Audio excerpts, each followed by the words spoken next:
Oi, pessoal, vamos lá para mais uma aula de introdução à programação. Aqui nessa aula, a gente vai aprofundar um pouco mais o tópico de funções e a gente vai falar especificamente de retorno múltiplo e argumentos nomeados. A gente vai ver também alguns exemplos para ilustrar como é que esses conceitos aí podem ser úteis para organizar as nossas declarações e o uso de funções em Python, certo? Bom, vamos nessa. Então, primeiro, uma rapidíssima revisão, tá? O que a gente viu até agora, tá? A gente viu como declarar funções, né, ou definir funções. Então, existe essa primitiva aqui, né, que é a primitiva def, que serve para declarar uma nova função. A partir dessa primitiva, a gente consegue especificar o nome de uma função e depois, entre parênteses aqui, um conjunto de argumentos, tá? Esses argumentos podem ser quantos argumentos a gente quiser, contanto que eles estejam aqui separados numa lista, né, separados por vírgulas. A função pode ter argumentos ou pode não ter argumentos, tá? Se ela não tiver argumentos, eu só coloco os parênteses e não coloco nada dentro, tá tudo certo, pode ser assim também, tá? Só não posso deixar de colocar os parênteses, tá? Que é uma coisa que a gente erra comumente aí, né? Mesmo que a função não tenha argumentos, ela precisa na declaração ter os parênteses para indicar que é uma função. Depois, dentro da função, aqui no escopo da função, a gente vai ter comandos diversos do Python, declaração de variáveis, posso ter comandos de seleção, comandos de repetição, qualquer outra coisa, né? Qualquer comando do Python pode se aparecer aqui dentro de uma função, dentro dessa ideia de implementar um programa, né? Um subprograma, e ao final a função pode retornar um valor, tá? Não é obrigatório também, o valor pode ser retornado ou não, e esse valor dessa variável, né, nesse caso aqui, ele é algum valor que é definido, computado, enfim, dentro da função e retornado para o programa principal, que é o programa que faz a chamada, ou para a outra função que faz a chamada, né, para onde essa função for chamada. No programa principal aqui, eu vou ter então uma chamada para a função em algum momento do programa, tá? Então, a qualquer momento que eu precisar usar essa função, posso usar ela uma ou duas ou quantas vezes eu quiser, né? Eu vou fazer uma chamada. A chamada da função tem sempre esse formato aqui. Então, eu digo o nome da função, entre parênteses, eu passo os argumentos. Então, os argumentos são passados para essas variáveis que estão aqui em cima, não precisam ter os mesmos nomes. Então, eu posso declarar uma variável A1 aqui, que vai ser passada como argumento, ou arg1 aqui, pode ser uma constante aqui embaixo, posso colocar o valor da forma que eu quiser aqui embaixo, tá? Eu não preciso necessariamente saber os nomes dos argumentos, eu só preciso especificar aqui que eu vou passar uma lista de argumentos, né, a mesma quantidade de argumentos que foi especificado na declaração, mas eles podem ser passados com nomes diferentes, enfim, variáveis diferentes, está tudo certo, tá? Se a função tiver retorno, tá, eu vou receber este retorno aqui, né, na chamada. Então, eu vou executar a função nome com essa chamada. Quando a função nome terminar, ela faz essa execução aqui do comando return. Esse comando return vai copiar esse valor que está nessa variável para esse valor que está nessa variável aqui. De novo, não precisam ter os mesmos nomes, tá? Então, a variável valor aqui vai copiar o valor desta variável vai ser copiado para esta variável R aqui nesse caso. Tá? Então, os nomes são indiferentes. Né? A gente pode usar os nomes das variáveis do jeito que a gente quiser, dentro do escopo da função e no programa principal, e não tem correspondência entre os nomes necessariamente. Tá? Bom, agora considerem este enunciado. Imaginem que eu pedisse para vocês, façam uma função que receba dois valores como argumento, e retorne a soma e a multiplicação de um valor pelo outro. Então, dois números, podem ser dois números inteiros ou dois números em ponto flutuante, por exemplo, tá? Eu faço uma soma e uma multiplicação. E eu quero retornar essas duas coisas. São dois dados diferentes, tá? Um dado é o resultado da soma e o outro dado é o resultado da multiplicação, tá? No programa principal, o usuário vai entrar com esses dados, tá? Então, o usuário vai fazer os inputs lá, etc., no programa principal. A função vai ser chamada e após a chamada da função, eu recebo no programa principal esses valores para imprimir na tela, então. Então, os inputs ficam no programa principal, o print fica no programa principal e a chamada da função fica no programa principal, tá? Dentro da função ficam apenas as operações aritméticas. Então, eu vou fazer as operações aritméticas com os argumentos recebidos e vou retornar os valores calculados. Agora, o problema é o seguinte, como é que eu faço para retornar dois valores de uma função? Porque, nesse caso, a função tem dois retornos, né? Então, a gente pode implementar, né, em Python, o que a gente chama de retorno múltiplo. Tá? Retorno múltiplo serve para retornar mais de um valor como resultado de uma função. Então, lembrando, né, que quando a gente usa o return, a gente usa o termo, né, return, e a gente, sempre que aquele termo é usado, né, aquela palavra é encontrada, né, o comando return é encontrado numa função, a função termina e volta para o programa principal. Então, eu não tenho como colocar, por exemplo, 2 returns ou alguma coisa assim, um embaixo do outro. Eu tenho que ter uma forma, um método qualquer para retornar esses valores da função. Tá? A gente pode retornar valores de uma variável, de variáveis, né, de uma função. A gente pode retornar valores fixos, né, uma constante, ou, por exemplo, o resultado de um cálculo. Qualquer uma dessas coisas pode ser retornada, né, como resultado de uma função, e podem ser retornados como retornos múltiplos também. Como é que eu implemento, então, retorno múltiplo? Tá? É bastante simples. Tá? Na prática, o que a gente faz é o seguinte: eu tenho lá minha definição de função, com os argumentos, tudo como a gente sempre fez, e aí a gente tem lá um corpo da função com comandos, como a gente sempre teve. A questão é só no return. Quando eu chego na hora de retornar, vamos supor que eu computei lá N valores, 5 valores, por exemplo. Eu quero retornar todos os 5. Né? Eu coloco lá o primeiro valor, uma variável, por exemplo, vírgula, o segundo valor, vírgula, o terceiro valor, e assim por diante. Separo esses valores por vírgula, aqui ao lado do comando return, e esses valores vão ser todos retornados de uma vez só. Tá? Como esses valores vão ser todos retornados de uma vez só, eles precisam ser também recebidos no programa principal. Então, na chamada do programa principal, o que vai mudar essencialmente é como é que eu disponho aqui as variáveis que vão receber esses valores. Então, se eu disse lá, por exemplo, que tinha 5 valores retornados da função, eu tenho que ter aqui, nesse caso, 5 variáveis que possam receber esses valores. Tá? Vamos aos detalhes. Tá? Na prática, por baixo dos panos, agora que a gente já falou sobre estruturas de dados, o que o Python está fazendo aqui ele está pegando esses valores e ele está compactando, né, criando uma estrutura com esses valores que na prática é uma tupla, né, como se fosse uma lista imutável, é uma lista de valores que não pode ser mudada. Então ele define uma tupla e retorna essa tupla. Então aqui, né, na hora de receber, eu posso receber como uma lista de variáveis, que nem eu falei, mas posso também receber como uma variável que é uma tupla. Tá? Então tanto faz, daí na hora de receber os valores, eu posso tanto receber de uma forma ou de outra, né, como uma lista de variáveis ou como uma tupla, dá no mesmo. Se a gente tem sempre uma mesma quantidade de elementos, né, por exemplo, se eu sempre retorno 5 valores de dentro da função, é sempre uma quantidade fixa, né, de elementos, faz bastante sentido receber como 5 variáveis, porque daí em geral eu vou querer trabalhar com essas 5 variáveis separadamente, por exemplo, no programa principal. Mas implementem como vocês acharem melhor. Tá? Dá para fazer de uma forma ou da outra. Vamos lá, então. Se eu preciso fazer um programa que recebe 2 valores e retorna 2 valores, como é que eu faço? Eu posso definir uma função. Eu chamei a minha função aqui de SomaMulti, porque ela faz duas coisas, né? Ela faz uma soma e uma multiplicação. Ela recebe 2 argumentos, e até aqui nenhuma novidade, 2 argumentos normais. Eu vou pegar esses 2 argumentos e vou fazer 2 operações aritméticas. A primeira operação aritmética é uma soma, a segunda operação aritmética é uma multiplicação. Tá? A soma eu vou retornar como a variável soma. E a multiplicação eu vou retornar como a variável multi. Tá? Eu digo return e boto as duas variáveis aqui uma do lado da outra, separadas por uma vírgula. O que isso aqui vai fazer? Vai criar uma tupla com 2 valores, né? dois dados, aqui 2 números. E esses 2 números aqui vão ser retornados como uma tupla para o programa principal. O que o programa principal tem que fazer? Bom, a parte que o programa principal normalmente faz, né, que é ler input do usuário, por exemplo, né, então ele leu aqui o input do usuário, valores V1 e V2. De novo, os nomes aqui não precisam ser os mesmos dos nomes lá, né? Então, define 2 variáveis V1 e V2, chama a função SomaMulti para V1 e V2. Os 2 dados digitados pelo usuário, esses 2 dados vão ser números float, e eu vou passar como argumento para dentro da função. Eu vou receber esses 2 dados, por exemplo, aqui, né, tem um exemplo, então eu poderia ser 2 e 5, né, os valores que o usuário passou. Vou fazer 2 mais 5, 2 vezes 5. Esses 2 resultados vão ser computados e retornados como uma coisa só. E aqui, na hora de receber, eu recebo com 2 variáveis, variável S e variável M.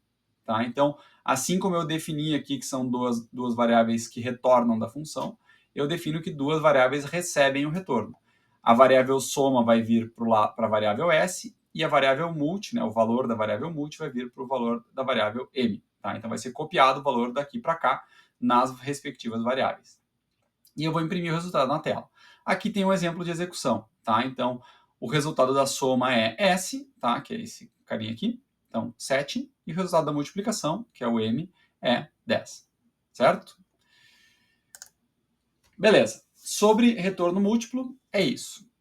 Agora vamos pensar num problema diferente. Tá? Imaginem que eu pedisse para vocês fazer o seguinte. Façam uma função que recebe informações de uma pessoa. Tá? As informações são nome, idade, profissão, status. O status pode ser ativo ou inativo. Tá? A função tem que imprimir os dados na tela. Só isso que a função faz. Tá? Mostra os dados da pessoa, como se fosse, sei lá, uma ficha, né, da pessoa que eu estou mostrando na tela.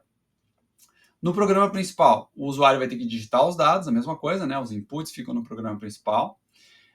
Tem uma ressalva aqui, né? Caso o status não seja informado, então o usuário pode informar o status ou não. Se ele não informar o status, a função tem que ser chamada passando só os 3 primeiros argumentos. Tá? Então, a função vai ter nome, idade, profissão e status como argumentos, mas o status não é obrigatório. Então, eu posso passar um argumento a menos. Tá? E, por padrão, o status, quando não informado, é ativo. Tá? Então, se o usuário não digitar nada, é porque, por padrão, a pessoa é uma pessoa ativa. Isso é uma coisa que acontece assim, relativamente comumente, né? Quando a gente tem lá, por exemplo, está preenchendo formulários, um cadastro, alguma coisa assim, em geral, tem lá aquele valor mais comum, né? O valor padrão. Então, se o usuário não diz nada, eu assumo que ele é ativo, por exemplo. Tá? Que é o caso aqui desse enunciado. Agora a questão é, como é que eu faço para fazer uma função que recebe uma quantidade variável de argumentos? Porque ela vai receber ou 3 ou 4 argumentos, dependendo do status. Se o usuário informou o status, eu coloco lá um valor para o status. Se o usuário não informou, eu não coloco. Então tem que ter uma forma, né? A gente tem que estudar uma forma de fazer isso, né? De declarar uma função com uma quantidade variável de argumentos. Bom, vamos discutir primeiro, então, a ideia de argumentos nomeados. O que são argumentos nomeados? Tá? Os argumentos que a gente viu até agora e a forma como a gente acessava esses argumentos, ou usava os argumentos na hora de fazer as chamadas para as funções, eram argumentos do tipo posicional, ou seja, eu declaro 3 argumentos, por exemplo, numa função ABC, tá? Então eu declarei aqui esses 3 argumentos nessa ordem. Na hora de fazer a chamada, eu faço a chamada na mesma ordem. Então eu passo aqui 3 valores, 1, 2, 3, ou poderiam ser 3 variáveis, por exemplo, né? Que vão ser mapeados na mesma ordem em que os argumentos estão na declaração da função. Isso é uma forma de fazer e é a forma mais comum, que é a que a gente aprende primeiro. Tá? Porém, a gente pode também usar os nomes dos argumentos na hora de fazer as chamadas. Então, do jeito que a gente declara a função, não necessariamente a gente precisa mudar nada, né? A gente pode declarar a mesma função aqui, né? Imprime valores com 3 argumentos A, B e C. E a gente pode querer mudar a ordem da chamada, por exemplo. Então, eu quero poder chamar primeiro o argumento A, né? Ou especificar na chamada primeiro o argumento A e depois o argumento C e, por fim, o argumento B. Então, se eu quiser mudar a ordem, eu posso usar o que a gente chama de argumento nomeado, né? E a gente, então, dá um nome aqui para o argumento que a gente está atribuindo o valor. Tá? Neste caso, tá, especificamente, eu preciso saber o nome que está sendo definido lá na função. Então, eu tenho que saber que o argumento que está aqui na primeira posição, o nome dele é A. E o nome desse argumento que está na terceira posição é C. Tá? A gente já viu exemplos de argumentos nomeados nas chamadas de função das funções embutidas. Por exemplo, né, a função print tem argumentos nomeados. Tem um argumento sep para definir um separador. E a gente tem que saber que o nome desse argumento é sep. Tá? Então, a gente não pode escolher o nome do argumento, porque esse nome está definido na declaração da função. Mas a gente pode usar o nome dele quando a gente quiser especificar um argumento nomeado desta forma. Tá? Então, eles podem ser passados da forma que a gente, usando os nomes dos argumentos, a gente pode passar os valores na ordem que a gente quiser. Bom, uma outra coisa que a gente pode fazer na declaração de uma função também é definir o que a gente chama de valor padrão. Tá? Então, assim como eu definia antes, né, os 3 argumentos aqui, A, B e C, na minha função imprimir valores, eu posso colocar um quarto argumento, tá, que é o argumento D, aqui nesse caso, o nome do argumento é D, e eu coloco aqui, por exemplo, um igual e um valor. Tá? Esse valor constante aqui vai ser atribuído para esse argumento sempre que ele não for especificado. Então, isso torna, né, um argumento, de certa forma, opcional. Se eu não especificar esse argumento na chamada, esse valor aqui vai ser atribuído por padrão. Se eu especificar, ele vai usar o valor que for especificado. Tá? Então, aí nesse caso, eu vou poder fazer a chamada dessa forma aqui. Então, eu posso pegar e fazer a chamada imprime valores, né, da função imprime valores, com 3 argumentos, 1, 2, 3, e aí, no caso, esses 3 argumentos aqui, como eles estão sendo especificados de forma posicional, eles vão ser atribuídos para os 3 primeiros valores, para o A, para o B e para o C, para as variáveis, né, para as variáveis A, B e C aqui dos argumentos. E o argumento D, como não foi especificado, vai ter o seu valor atribuído por padrão como 4. Então, essa primeira chamada aqui, a expectativa é que ela gere uma saída como essa, 1, 2, 3, 4. Tá? Essa segunda chamada de imprimir valores vai ter os argumentos 1, 2, 3, também especificados de forma posicional, e o quarto argumento, desculpa, vai ser especificado como um argumento nomeado. Então, aqui o argumento D, eu estou dizendo que ele é igual a 5. Tá? Então, esse valor aqui de D vai ser atribuído para 5, né? O valor atribuído para D vai ser 5 e não 4. E ele vai sobrescrever, né? Vai sobrepor o valor padrão. E aí, nesse caso, a expectativa aqui é que isso aqui gere essa saída. 1, 2, 3 e 5, que é o valor de D. Tá? O que isso nos diz? Né? Primeiro, a gente pode ter na função, tá, tanto argumentos que são, digamos assim, obrigatórios quanto opcionais. Então, aqui na definição da função, tá, todos os argumentos aqui que estão definidos sem um valor padrão são obrigatórios, ou seja, eu tenho que especificar esses argumentos, senão a função não vai poder ser chamada. E os valores que forem opcionais eu posso colocar aqui com um valor padrão.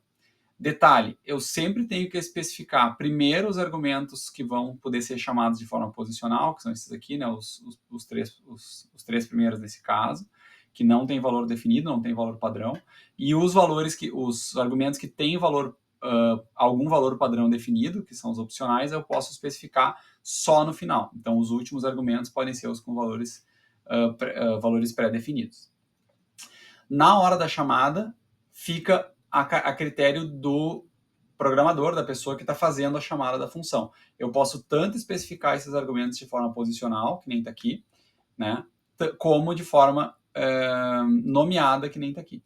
Eu poderia especificar o argumento D de forma posicional também, se eu quisesse. Tá? Não é obrigatório especificar esse argumento, por ele ter um valor padrão, não é obrigatório especificar de forma nomeada, mas dá para misturar. Na hora da chamada, acontece a mesma coisa. Tá? Então, se eu vou chamar se eu vou usar alguns argumentos, passar alguns argumentos na chamada de forma posicional e outros de forma nomeada, os de forma posicional tem que vir primeiro e os de forma nomeada vêm depois. Tá? Então, eu não posso misturar nesse sentido de passar alguns argumentos nomeados no começo e depois tentar passar os posicionais, porque o Python não vai saber interpretar e ele vai dar um erro, vai gerar uma exceção se a gente tentar fazer isso. Tá?